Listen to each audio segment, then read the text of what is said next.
Welcome to my channel. Dito na naman ang inyong Mami Lita para magdala sa ating online Bible study. Okay, handa na ba tayo? Mayroon na ba tayong mga ballpen at saka notebook? O bang i-take note natin yung mga chapter, mga versikulo? At muli ipaalala ko, after din po sa ating panunood, atin pong i-review ang ating marinig. Kaya kumusta po lahat ng mga watchers at mga nanay na pinapaalala ko, nag-umpisa na ba tayo? Na mayroon tayong altar sa ating tahanan. According po sa ating pong presidente, na kailangan talaga ang lahat ng mga may bahay, mayroon ng mga prayer na gagawin natin na magpamilya. Okay, paalala ko, kung hindi natin nakalimutan, iniwan ko yung box of Exodus. Doon tayo magbasa sa chapter 3. And then, ating napatunayan doon na, dahil sa Bible, mayroon tayong napag-alaman na mayroon palang creator at may creation. Ngayon, patuloy tayo sa atin na namang pag-usapan, who is God? Ano ba talaga itong God?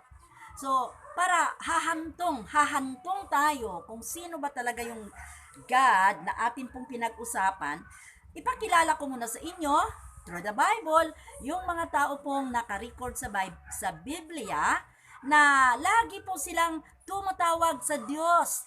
Diyos Ama, Diyos na makapangyarihan. Kaya, nais ko pong maiparating sa inyo. Yung mga tinatawag po na mga ancient people, mga tao po sa mga kanunuan na nakasulat po sa Bible. Okay. Dito po sa libro sa mga awit,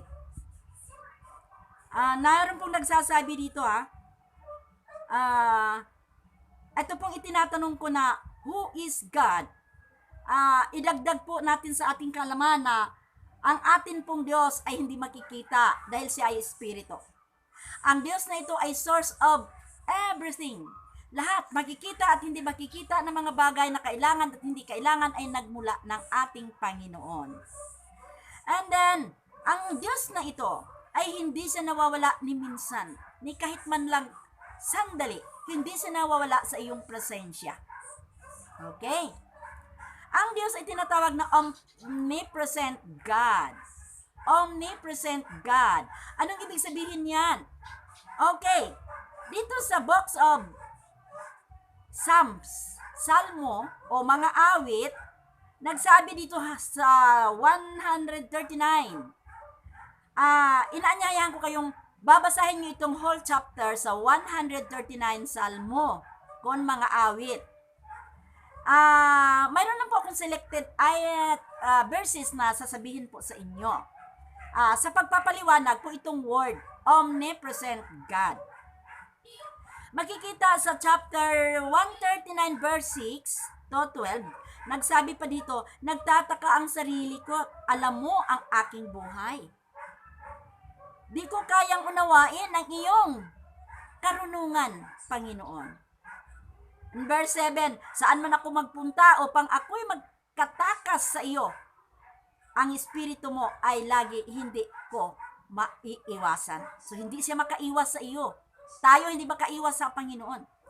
Kung ang langit ang puntahan ko, tiyak na naroon ka. Sa daigdig ng mga patay, humimlay naman, ako'y ikaw, diin kasama ka. Na ibig sabihin, kahit pala tayo napatay na, hindi pa rin tayo iniiwanan ng Panginoon. Okay?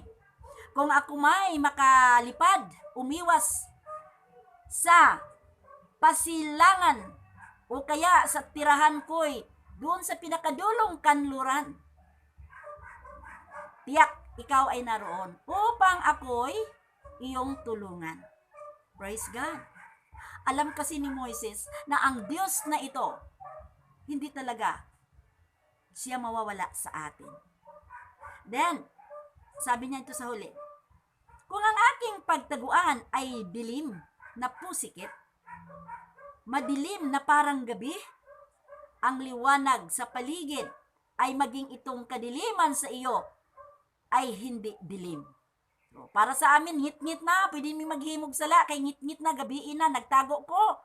apan sa Panginoon hindi madilim. At sa iyo yaong gabi, parang araw na nagniningning. Madilim at ang maliwanag sa iyo ay parehos lamang. So, ganun ang Diyos. Kaya, napatunayan ni Moises na ang Diyos na ito, hindi nga nakikita pero omnipresent, laging kasama. Isa pa nga nagpapatunay si Prophet Jeremiah, chapter 23, verse 23 to 24. Atin na namang babasahin yung kanyang sinasabi, ako ay Diyos na nasa lahat na dako at hindi na natili sa iisang lugar lamang. Walang makakapagtago sa akin. Makikita ko siya kahit saan siya pumunta, sapagkat ako'y nasa lahat ng lugar, sa langit man at sa lupa. Nagsabi naman ang Book of Acts, mga gawa 17, verse 26 to 29. Mula sa isang tao'y nilikha niya ang lahat ng lahi sa buong mundo. Itinakda niya sa simula't simula pa ang kanilang panahon at hangganan. Sino yung unang taong nilikha? Taong nilikha, of course, si Adan. So doon sa kanya nagmula ang iba't ibang lahi. Ginawa niya iyon upang hanapin nila ang Diyos. Baka sakaling sa kanilang paghahanap, siya ay matagpuan nila ang totoo, hindi naman siya talagang malayo sa bawat isa sa atin. Na ibig sabihin, ang tao, nilikha ng Diyos, so ang tao ang maghanap ng Diyos kasi andyan siya, naghihintay lang sa iyo. Okay, patuloy tayo. Sapagkat hawak niya ang ating buhay, pagkilos at pagkatao, tulad ng sinabi ng ilan dyan, na tayo'y makakatayo ng mga anak niya. Ang mga anak ng Diyos ay makakatayo, lalo na't laging tumatawag sa Kanya. Hallelujah! Sapagkat tayo'y mga anak ng Diyos, huwag nating akalaing siya ay tulad lamang, tulad lamang ng mga larawang ginto. Huwag mong isipin na siya ay isang larawang ginto o pilak o bato o pawang likha ng isip. Nilikha ng kamay. Ganun lang ang Diyos, no. Ang Diyos ay hindi pwedeng ihambing at hindi mo siya pwedeng iporma-porma at sasambahin. Kasi magagalit ang Diyos. Okay. Pag pumunta naman tayo sa Book of Revelation. Revelation, kung pahayag, chapter 22, verse 13, sinabi naman niya doon, ako ang Alpha at ang Omega, ang una at ang huli. Hallelujah. So, ibig sabihin, siya ang una at ang huli. Ako ang Alpha at ang Omega, ang una at ang huli, ang simula at ang wakas. So, sinabi na niya, siya ang una, siya ang huli, siya ang nagsimula, siya pa rin ang wakas. So, ang ibig sabihin nito, wala nang iba pa na darating pang Diyos. So, kung may maririnig tayo na ako ang Diyos, ako ang sinugo ng Diyos. Nandyan ako sa tamayong, nakatago. Nandyan na si Jesus, bumaba na. Huwag tayong maniniwala. Walang ibang Diyos, kundi ang Diyos na hindi makikita, na nitong present may pangalan siya na Jesus. Pero saka na natin tatalakayin. Paano ba naging Jesus? Ipakilala ko na sa inyo itong mga tao na tumatawag ng Diyos na walang pangalan. Isa na sa pinag-usapan natin si Moises. Ngayon, atin namang pag-usapan si Abraham. Pero bago dyan, tutuloy ko muna yung binabasa natin sa Isaiah. Mayroon pa palang Isaiah 45 verse 5. 6 and 7 ang sabi niya doon. Di ba sabi doon sa Revelation chapter 22 verse 13. Siya ang una, siya ang huli, siya ang umpisa, siya rin ang katapusan. Ibig sabihin wala nang iba. At dinagdagan sa Isaiah 45:11, ako si Yahweh. Ako lamang ang Diyos at wala nang iba. Wow. Palalakisin kita kahit hindi mo ako nakilala. Isipin mo yan. Sa aking sarili, nang ako'y ipinanganak, 1954. Wala akong totoong sinasamba. Kasi sunod-sunuran ako sa magulang ako kung saan kami magpunta para magsimba. Pero, kilala ako ng Panginoon. Kaya sabi niya, kahit hindi mo ako kilala, kilala kita, pinapalakas kita. Kaya pinapalakas ako. hanggang nakapag-asawa ako, nakaanak ng 1978 bago ko nakilala ang Panginoon. Kaya, yung nakilala ko na siya, lubos-lubusan akong nananampalataya, nagtiwala, sumusunod ng kanyang gusto hanggang umabot ako sa taon na ngayon na healthy at talagang ipinapangako ko ng Panginoon, as long as I had breath, I served the Lord.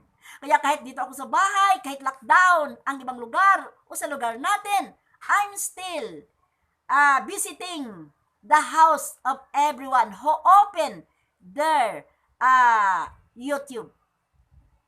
Makikita niyo yung mami na palaging nangangaral sa salita ng Panginoon dahil ang salita ng Panginoon ang siyang makapagligtas lang sa atin na mga hinaharap nating mga kapighatian. Okay. Sabi pa doon, ginawa ko ito upang ako ay makilala mula sa silangan hanggang sa kanluran. At makilala nila ako si Yahweh. Ako lamang ang Diyos at wala ng iba. Ako ang lumikha ng dilim at liwanag. Ako ang nagpahintulot sa kaginhawaan at kapahamakan. Ako, si Yahweh, ang nagpapasya ng lahat na ito. Kaya ang palad mo, mapalad ka kung andyan ka sa kaginhawaan. Para sa akin ay nakatira ako ng maginhawa. Bakit? Wala akong sakit. At masaya. Tahimik. Pag gustong matulog, magpuri, mag-awit sa Panginoon, magkain, may maraming pagkain. Kaya nasa akin ang kaginhawaan. Kasi ang totoong kayamanan, yung ikaw, ay mayroong peace of mind. Paano naman marami kang pera, hindi ka naman makakatulog, kasi natakot ka na sisirain mo ang pinto ng bahay at nanakawin yung pera mo. Wala akong pera, pero marami akong salita ng Panginoon. Okay? Ang Diyos ang may gawa nito. Kung ikaw man ngayon ay sa palagay mo na sa kapahamakan, tumawag ka ng Diyos. Kaya nandyan lang siya sa tabi, naghihintay ng tawag mo. Mga kaibigan, mga minamahal na viewers, sa ancient time, yung mga kanunuan, mga old human being, katulad nila ni from Adan to Noah, to Abraham, then from Abraham, nilalagay na doon ng generation Abraham, Isaac, Jacob, hanggang so and so, dumating na kay David, hanggang mula kay David, dumating na doon kay Jesus. Pero malayo pa yung pag-usapan natin si Jesus. Dito muna tayo. Itong Abraham na ito, na hindi naman ito talaga, alam niya na may Diyos, pero hindi masyado, kasi naririnig lang niya. Pero according to Genesis 12, siya ay tinawag ng Diyos. Kaya basahin po natin Genesis chapter 12, whole chapter, papunta sa 15. And in chapter 15, dito, ito naman ang talakayin natin. Kasi sa chapter 15, ang buong chapter naman sa 15, babasahin din niyo pag natapos na itong kang manood sa video ito. Dito po, ang tawag po kay Abraham ay Abram. Dahil hindi pa pinagpala si Abraham. Abram pa ang tawag ng Diyos sa kanya. Doon sa verse 6, sa Genesis 15 verse 6, si Abram ay sumasampalataya kay Yahweh. At dahil dito, siya itinuturing ni Yahweh na isang taong matuwid.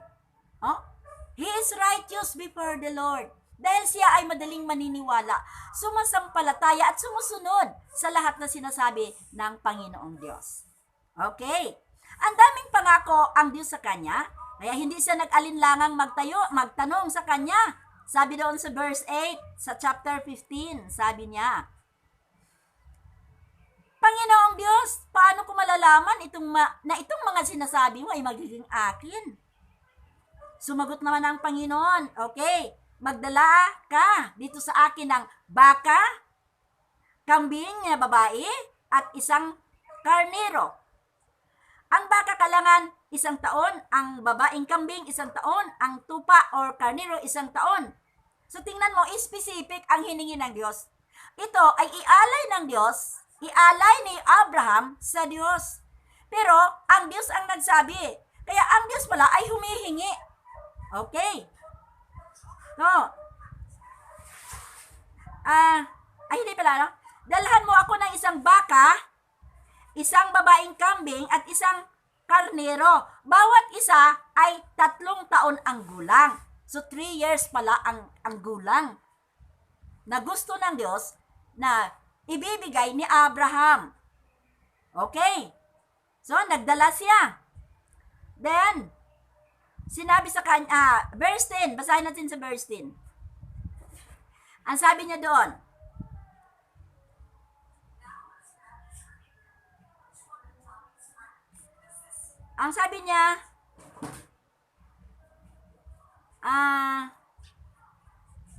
okay sa versikulo 10, dinala nga ni Abraham ang lahat ng iyon at biniyak niya ang mga hayop. Doon ka na sa chapter 15 verse 12 to 14. Biniyak niya yung kambing, yung baka, yung karniro, at inilapag niya doon sa may lamisa. Nilagay niya lahat doon. And then, nagpapahinga si Abraham. Sinabi niya doon, ng verse 12, nang lumubog na ang araw, nakatulog ng mahimbing si Abraham. Ibig sabihin, dapat hapon ba? Malilim na. Nakatulog si Abraham, o si Abram, habang siya ay nahimbing. Bigla siyang nilukuban ng madilim, na naramdaman niyang parabang may nakapangilabot, na parabang pinapaligiran siya. At doon, nagsasalita sa kanya ang Diyos. Ang sabi ng Diyos sa kanya, ang iyong mga anak, Abram, at mga apo, ay mangingibang bayan, at magiging alipin doon sa loob ng 400 years. Ngunit paparusahan ko ang bansa na nag-alipin sa kanila. At pag alis nila roon, ay marami silang kayamanang madadala. So yun ang panaginip. Gipronounce ng Panginoon na ikaw, Abraham, ay pagpalain ko, subalit ang mga anak mo at apo, so ibig sabihin generation, makapunta sa ibang bansa at sila ay maging alipin sa lugar na yan. Ang sinabi ng Diyos kay Abraham, tandaan natin ito, hindi pa nanganganak si Abraham. Wala pa nangyayari. Pero this is prophetic from God to direct Abraham. And then, araw ay laganap ng dumilim. Bigla may lumitaw na palayok na umuusok at maninga sa sulon ng dumaan sa pagitan ng pinatay na hayop. Na ibig sabihin yung kanyang offering, yung kanyang alay, ang iyang halad, nga baka, kanding, o karniro, nga iyang gibutang niya dito, ning nagbaba ang apoy, ang kalayo, nagnaog. Then, nasunog yung kanyang karni nga inilagay doon. So, that is the sign na kinain ng Diyos, tinanggap ng Diyos, kasi ang apoy mismo na galing sa langit bumaba at nasunog yung kanyang inaalay doon na karne. Then, nagsabi doon na nag-isip mabuti si Abraham na wala pa nga akong anak, pero sinasabihan na kapag ako'y nakapanganak na sa aking asawa, maaging alipin ng ibang bansa within 400 years. O, isipin mo yan? Okay. Mula noon, diretsuhin na lang natin, no? Pero magbasa talaga kayo sa mga chapter na sinasabi ko sa inyo. Ating makita dito, mula sa chapter 12 hanggang chapter 15, si Abraham ang unang tinawag ng Diyos. And then, pinapangakuhan siya sa pamagitan ng dream na magkaanak siya ng marami. At dito nakalagay na ang pangalan niyan sa anak niya ay Isaac. So Isaac ay ang kanyang anak. At si Isaac ay naging anak ng pangako, the son of promise. Ang Diyos nagsabi kay Abraham sa pamagitan ng dreams na mula pa sa kanyang lahi, So, from Abraham to Isaac, so si Abraham hindi makaranas, kundi ang kanyang anak. Ang kanyang anak na si Isaac, dyan mag-umpisa naman ang tinatawag na generation from Isaac. So, Isaac, dito nagmula. Mula dito, naalipin na ang lahi ni Abraham hanggang nakarating sa panahon ng kanyang anak na si Isaac. So, mula dito sa Isaac, ay ito ay ating susundan. Chapter 19. Chapter 25 sa Genesis. Etong si Isaac, itong kasaysayan ni Isaac sa chapter 25, verse 19. Ito naman ang kasaysayan ni Isaac na anak ni Abraham. 40 taon na si Isaac nang mapangasawa niya si Rebecca. Ibig sabihin, that moment, si Isaac, 40 years, nangasawa siya kay Rebecca. Si Rebecca, anak na dalaga ni Bethel, isang Arameo. So, isa namang nasud. Taga Mesopotamia. Si Rebecca, kapatid ni Laban, isa ring Arameo. Okay, sino pala ito si Abraham? Si Abraham mula sa Ur.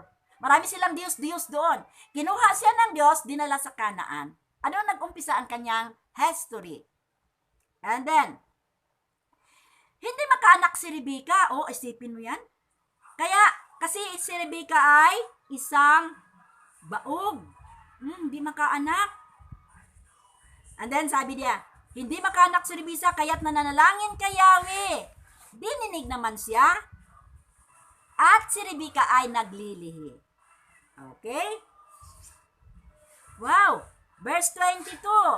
Kambal ang kanyang dinadala. At nasa tiyan pa'y nagtutulakan na ang dalawa.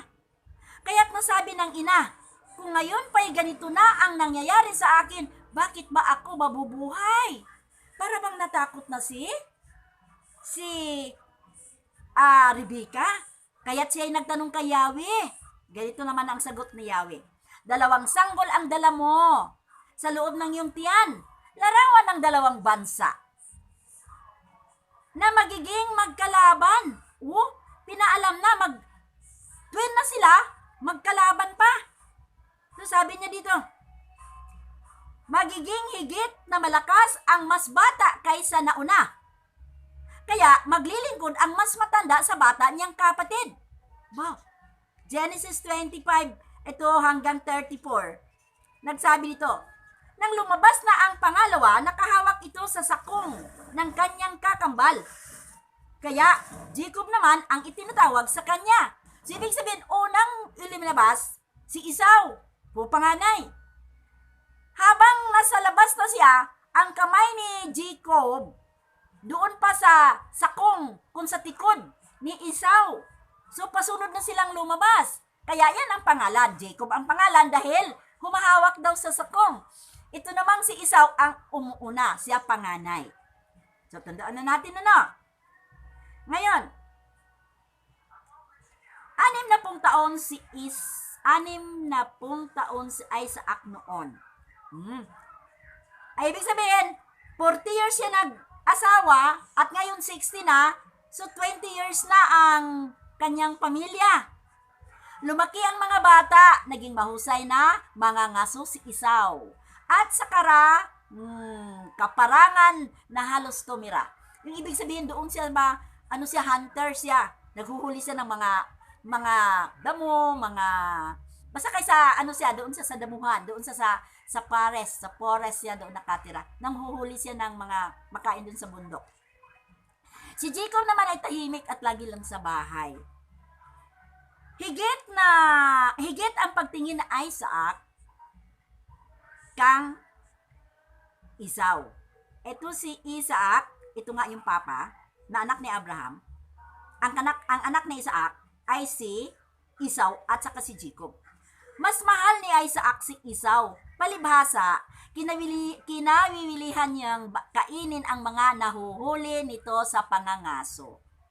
Samantalang si Jacob naman ay mas mahal ni Rebecca. So, ang mag-ina dalawa ang kanilang anak. Mahal ni Rebecca yung si Jacob. Mahal din ni Isaac si Esau. So tingnan natin ang mga buhay nitong kambal. Minsan, si Jacob ay nagluluto ng sinabawang pulang patani. Siya namang pagdating ni Esau mula sa pangangaso. So, siyempre, bagong dating si Esau, gutom, uhaw, kaapoy, naamoy niya yung niluto ng kanyang kapatid. Sabi niya, gutom na ako. Pwede ba bigyan mo ako niyang mapulang niluluto mo? At dahil dito'y tinawag siyang Edom. So, mula noon, ang pangalan pala ni Esau ay naging Edom. Then, sumagot naman si Jacob, okay, basta ibigay mo muna sa akin ang iyong karapatan bilang panganay. Ba, talagang mapagsamantala rin si Jacob, ano? Okay. Nag-conversation sila. Payag naman ako. Ang sabi ni Esau, aanhin ko pa itong pagiging panganay ko kung mamamatay lang naman ako sa gutom. O, kita mo? So, kung gayon, sabi ni Jacob, sumumpa ka muna. Sumumpa nga si Esau at ibinigay kay Jacob ang karapatan na pagiging panganay. So, kung tutuusin, ang sumpaan na yan ay sila lang dalawa, magkapatid. Wala naman ang mama, ang papa, basta sila lang dalawa. So, ano bang nangyayari? Dito mapatunayan kung ang Diyos ba talaga nakikinig o nakakakita sa ating ginagawa at pinag-usapan. Okay? Dito, may kasunduan na ang mga magkambal. Si Jacob na ang panganay. Okay. May katanungan, bakit ano bang importante sa panganay? Yung pala sa mga Hudyo na tradition, ang pabor ay nasa panganay. Mas malaki ang kung mayroon mang mga ibibigay, mas mataas itong sa panganay. Kung sakali nga nagbigay ng 2 kilo para kay bunso, kailangan 3 kilo o 4 ang sa panganay. Ganun pala ang favor na ginagawa. Di ba minsan kahit sa atin, di ba, medyo ang panganay, lalo na siya ganyagib lahat. Kaya lang sometimes mabaliktad. Mas malaki yung bunso. Kasi mas una ang panganay, marami ka nang nakakain, ang bunso bago pa. So, ganun lang sa atin, no? Pero ang tradisyon sa Hudyo, iba. And then, so, dumating ang panahon na release ng blessing. Chapter 27 sa Genesis. Babasahin natin yan. And then dito, sa Isaac ay matanda na at halos hindi na makakakita, kaya pinatawag niya si Esau. Ang anak niyang panganay, ang paborito niya. Alam mo sabi niya? Anak, matanda na ako at malapit na akong mamatay. Lulutuin mo ako ng putahing gusto ko. Pagkain ko, lutuan mo ako ng pagkain na gusto ko. Yung paborito ko. Para pagkatapos kong kumain, basbasan kita bago ako mamamatay. Nako, sabi niya, upo tatay, lumakad siyang magilis. Yung pala yung pag nag-usap sila, nakikinig si Rebecca. So, kinausap din ni Rebecca si Esau. Sabi niya, ay Jacob, halika. Itong gawin mo. Kailangan na gumawa ka ng paraan. Habang hindi pa makauwi si Esau, pumunta ka na doon kay papa mo. Then, medyo nagtalo pa sila. Ang sabi naman ni Rebecca, ako na ang bahala. Basta, pumunta ka ngayon. Dalahin mo itong niluto ko. Aminin mo na ikaw si Esau. Okay? Para madali tayo. Basahin mo ito hang, chapter na ito ha. Nandyan tayo sa chapter 25. Okay? Ay, 27. I'm sorry. Pumunta na. Sabi pa ni Esau. Itay, ako po si Esau. Nagawa ko na po ang iyong inuutos sa akin. Narito na po ang gusto ninyo, ang paborito ninyong pagkain. Bangon na po kayo at kainin na ninyo ito upang mabasbasan mo ako pagkatapos mong kumain. Sabi ng tatay, ha? Ang bilis naman? Ang dali mo yatang nakahuli? Aba, pinagmalaki. Siyempre, Papa, tinutulungan ako ng Diyos. Tinutulungan ako ni Yahweh. Ang Diyos ng lolo ko. Ang Diyos ni Abraham ang nagtulong sa akin. Huh? So, nagtanong muli sa Isaac, ikaw ba talaga yan, Esau? Oo nga, Papa. O sige, halika, lumapit ka sa akin at yakapin mo ako. Lumapit na nga. Nang lumapit si Jacob, upang hanggan niya ang ama, naamoy nito ang kanyang kasuotan. Siyempre, ang kanyang kasuotan, ipinaghanda ng kanyang mama. Kaya't siya ay binasbasan. Ang sabi pa ng basbas ng Papa, ikaw ay isang katulad ng samyo ng kabukirang si Yahweh ay nagbabasbas. Bigyan ka nawa ng Diyos ng hamog buhat sa kataas-taasan upang tumaba ang lupa.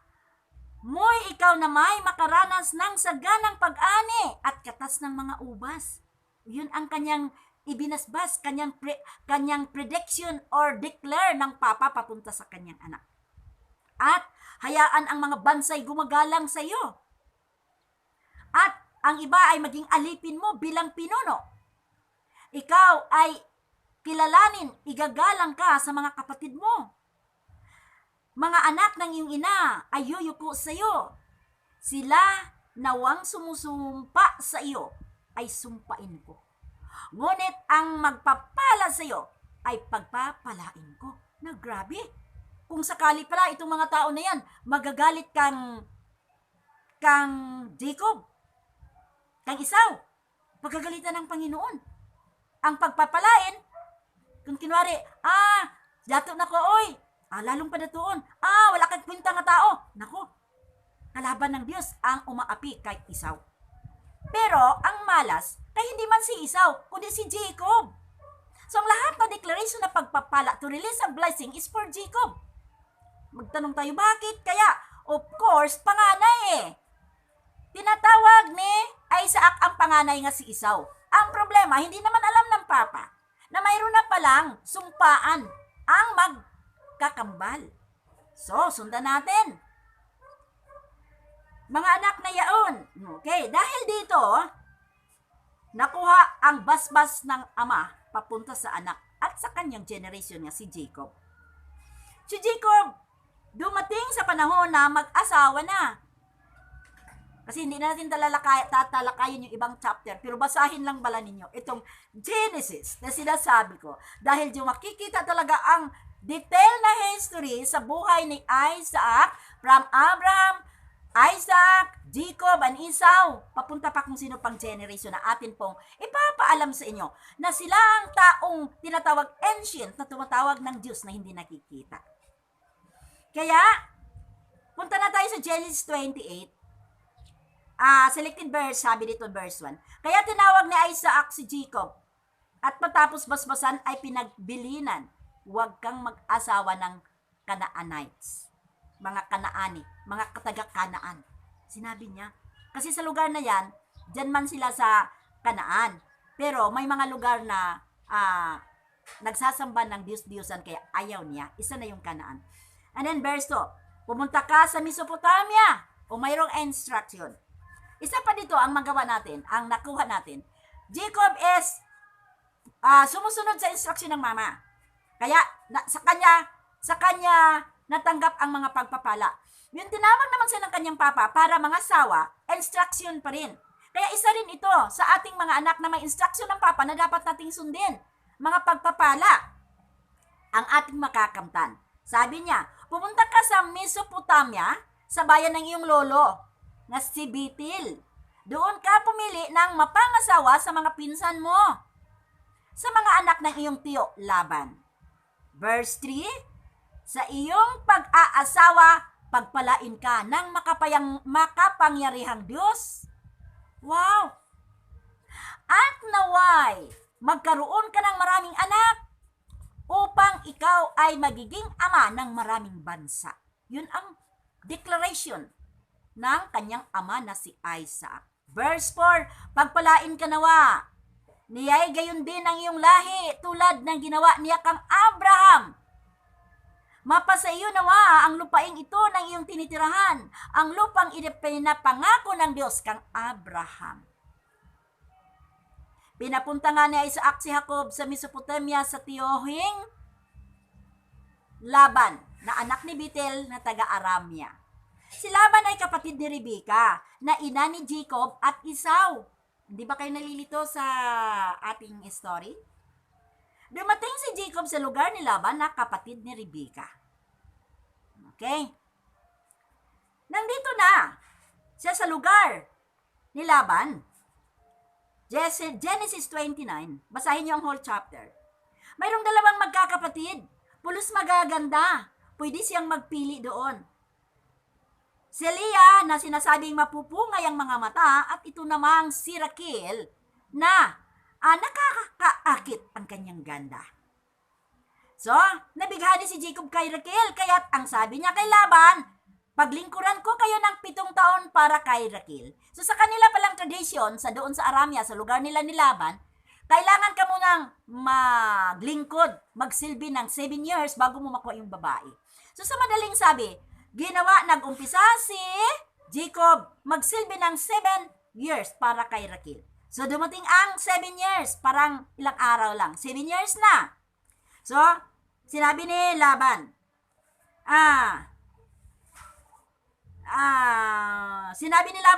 mas gusto ko nga ikaw ang mapangasawa niya kaysa iba pa. Sige, dumito ka na. Pagdating ng 7 taon, naglingkod na o nag-umpisa ng magtrabaho ang lalaki doon sa pamamahay ni Laban sa bahay ng mga dalaga. 7 taon siyang naglingkod. Si Raquel, ngunit iyon ang parang katumbas lamang ng ilang araw dahil sa laki ng kanyang pag-ibig dito. Sinabi ni Jacob kay Laban, dumating na po ang panahong dapat kaming makasal ng iyong anak. So, okay, naghanda ng malaking handa si Laban at inaanyayahan ang lahat ng taga roon sa kanilang lugar. Ngunit ng gabi ngayon, hindi alam ni Jacob na ang pinasiping sa kanya, si Leah, sa halip na si Raquel. So, binibigay ni Laban kay Leah ang alipin nitong si Selpa. Kinaumagahan, nabigla si Jacob. Gulat na gulat siya. Bakit si Leah nasa tabi ko? Sumigaw siya. Sabi niya, nang nakita ni Jacob si Leah, pala ang kanyang kasiping. Kaya sinabi niya kay Laban, bakit ninyo ito ginawa sa akin? Bakit ninyo ako nilinlang? Nilingkuran ko kayo ng 7 taon para kay Raquel. Hindi para kay Leah. Bakit binigay niyo sa akin si Leah? Sumagot si Laban, pasensya ka na, anak. Dito sa amin, hindi kaugalian dito na mauna mag-asawa ang bunso, kundi ang panganay.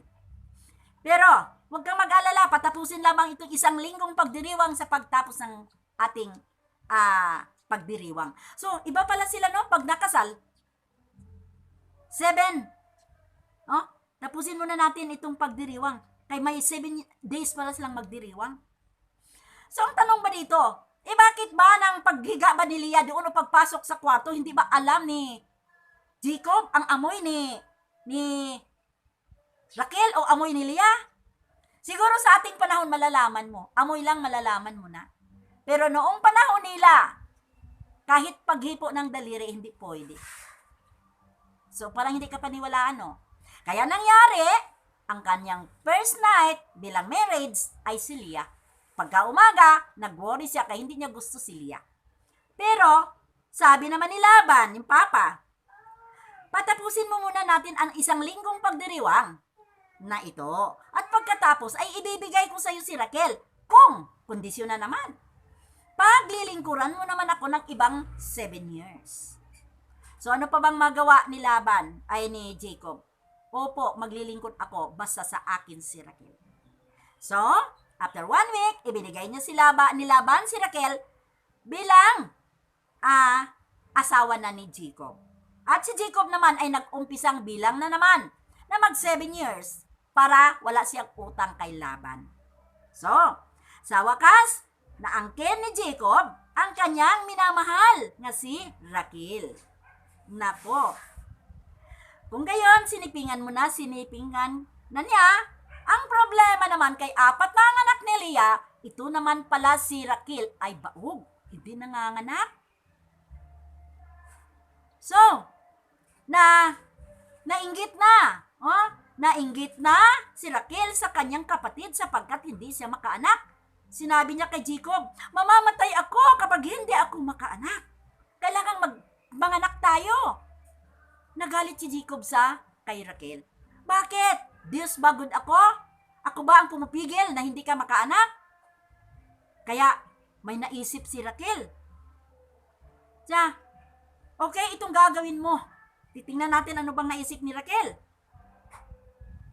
Tika, ano na bang chapter ito? Baka nalito kayo. Chapter 30 na tayo ha? Tingnan natin anong iniisip ni Raquel. Ito. Chapter 30 verse 2. Sabi niya, kung gayon kay hindi ako manganganak, sipingan mo ang aking alipin na si Bilha upang magkaanak ako sa pamagitan niya. Aba, iba pala sila noon, no? Pinadulog, pinatabi, gisipingan ni Jacob ang kanyang helper na si Bilha. So sa madaling sabi, naku, nakaanak. Yung nanganak na, simpre, history ito nga totoo na sa Bible ha. Yung nakaanak na, sinabi niya, sabi pa niya, ay salamat, panig sa akin, kampi sa akin ang Diyos. Kasi sinabi, natakot man ito si Jacob. Baka ano ang maging parusa, sabi niya, sa akin ang maging hatol sa Diyos kung sakali. Pero, dininig niya ang aking dalangin at pinagkauluban ako ng anak na lalaki, kaya Dan ang ipinangalan niya rito. Ang unang anak ng kanyang katulong na si Bilha, lalaki.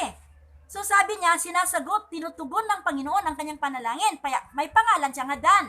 Ang ibig sabihin pala ng Dan, answer. God answer sa prayer ni Raquel. Okay. Bilisan natin. Muli, nagdadalang tao pa si Bilha. Naku, pangalawa pa. So sige siguro sila tabi. Okay. Nang napanganak naman si Bilha, ay isa namang lalaki. Ang pangalan ay Naphtali. Excuse. Naphtali ang pangalan, kaya sabi niya, naging mahigpit ang labanan naming magkapatid, ngunit ako ang nagtagumpay, kaya tinatawag niyang Naphtali ang bata. So, ibig sabihin, Naphtali, meaning is successful. Wow! Successful ang tawag, ang meaning sa Naphtali. So, si Naphtali ang pangalan sa bata, ngunit si Leah gusto talagang makuha ang pansin ni Jacob. So, punta na tayo dito sa chapter 30 verse, sabi niya dito. Nag-isip si Leah na hindi na siya manganganak, kaya ang plano na naman niya, para makaanak siya, aangkinin na naman sa kanya, sabi niya, kailangang tabihan niya ang aking katulong na si Silpa. May katulong man ito si Leah, si Silpa. Ang katulong ni Raquel, si Bilha. Nako, sabi naman daw ni Leah, hindi na ako manganganak. Kasi hindi na niya ako tinabihan. Kailangan itabihan na naman yung kasama ko. Sabi niya, Jacob, doon ka na matutulog sa aking katulong. Sa madaling sabi, nanganganak ito ng lalaki. Ang sabi naman ni Leah, mapalad ako, sabi ni Leah. Kaya God ang ipangalan ko sa kanya. Mapalad ako. So God, meaning, swerte ako. Blessed ako. Kasi yun ang kanilang tradition eh. Ang katulong pag nanganak, akin. Hallelujah. Huwag nyo gayahin ha. Ito ay story ni, totoo ito nga story sa buhay ni Abraham, Isaac, Jacob. Okay. Masayang-masaya ako, masayang-masaya. Itatawag ko sa kanya ay Naphtali. Ang pangalan, Naphtali, ay, God, swerte. God pala, God, swerte ako. Muli, nagtabi na naman si Jacob at nanganak na naman ng isang lalaki. Ang pangalan ay Aser. Aser ang pangalan. Sabi niya, masayang-masaya ako dahil nakapanganak na naman ang isang lalaki. At ang mga kababaihan magsabi, I am very happy because sa batang ito, kaya tatawagan ko ng Aser. Meaning pala, Aser, happiness. Happiness na naman siya. Happy na naman siya. Okay? Punta tayo sa Gabi na. Okay, dito na naman tayo. Ang isang anak ni Leah ay nangunguha ng mandroga doon sa Mondragora. Kung sa atin ito, anong klaseng ubas itong tanim ito? Siguro, apple ba ito? O ano ito? O baga, dragon fruits ito? No? Basta ang tawag, Mondragora. And then, ginala ng bata. Hinagingi man si Raquel. Galit si Leah. Sabi niya, Raquel, ano ka ba? Hindi lang. Ang akin, kinuha mo. Akin si Jacob, kinuha mo. Ngayon, ang pagkain ng anak mo, kinuha na naman. Talagang walang hiya ka? Ang sagot naman ni Raquel, sabi niya, pasensya ka na. Akin na itong prutas para ngayong gabi. Ipatabi ko sa iyo ang aking Jacob. Sabi niya, talaga? Oo, basta wag mong kunin sa akin itong prutas. Di, binigay ang prutas, kinain Raquel. Tapos yung kinain na ni Raquel, ang sabi na naman niya dito, masayang masaya si Leah. Nang dumating si Jacob, galing sa kaparangan, sinalubong niya agad sinabi niya, sisiping ka sa akin ngayong gabi, sabi ni Raquel. Binigyan ko siya ng mundragong mga dala ng aking anak para sa karapatang ito. Kaya nga, nagsiping naman sila. So, dininig ng Diyos ang panalangin ni Leah, nagkadalang tao siya at panglimang anak nila ni Jacob. Ang pangalan doon ay tinatawag na Issachar. Ang panglimang anak ni Leah mula kay Jacob ay pangalan Issachar. Ang sabi niya doon, ako'y isang ginagantimpalaan. So, ibig sabihin, regalo, gifts. Kaya, ang pangalang Issachar is gifts. Okay. Bukas natin itutuloy at yung history na ito, sa mga taong tumatawag ng Diyos na hindi nakikita, sino ba talaga ang ating Diyos? Itutuloy po natin bukas. Kaya wag po natin kalimutan, i-like, subscribe, para po sa ating online Bible study. Huwag kalimutan, ito si Mamilita. See you tomorrow. God bless. Pagpalain tayong lahat ng Panginoon.